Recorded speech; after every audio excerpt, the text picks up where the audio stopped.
Dictation will start in 5 seconds. Start. Mr. Santi Bhushan, learned senior counsel, appearing for the appellant, submitted that the High Court has gravely erred in declining the anticipatory bail to the appellant.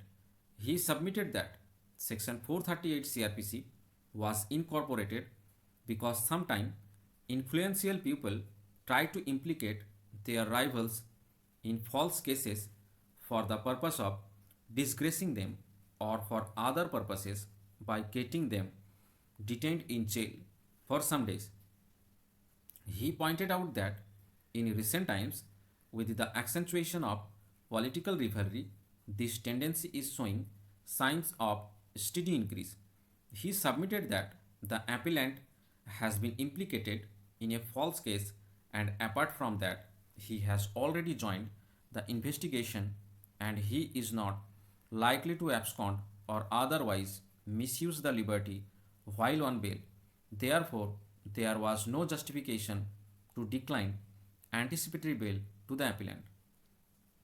Mr. Bhushan also submitted that the FIR in this case refers to an incident which had taken place on the instigation of the appellant about 8 days ago. According to him, proper analysis of the averments in the FIR leads to irresistible conclusion that the entire prosecution story seems to be a cock and bull story and no reliance can be placed on such a concocted version. Mr. Bhushan contended that the personal liberty is the most important fundamental right guaranteed by the Constitution. He also submitted that it is the fundamental principle of criminal jurisprudence that every individual is presumed to be innocent till he or she is found guilty.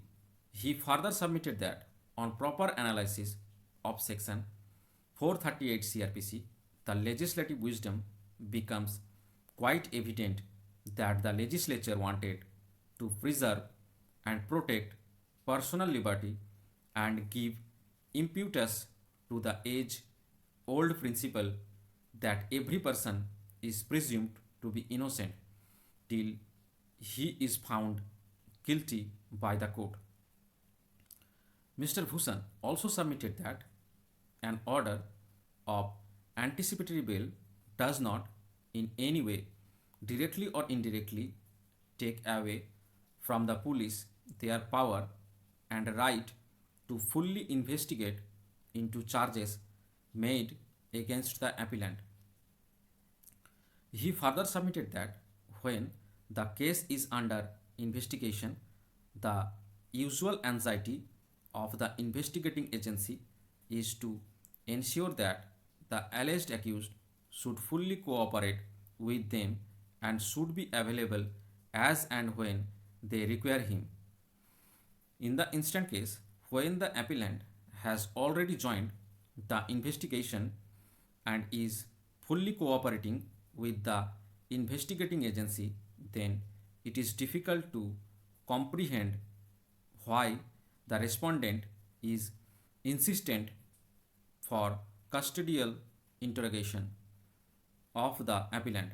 According to the appellant, in the instant case, the investigating agency should not have a slightest doubt that the appellant would not be available to the investigating agency for further investigation, particularly when he has already joined investigation and is fully cooperating with the investigating agency. Mr. Bhushan also submitted that according to the General Clauses Act 1897, the court which grants the bail also has the power to cancel it, and the grant of bail is an interim order. The court can always review its decision according to the subsequent facts, circumstances, and new material. Done.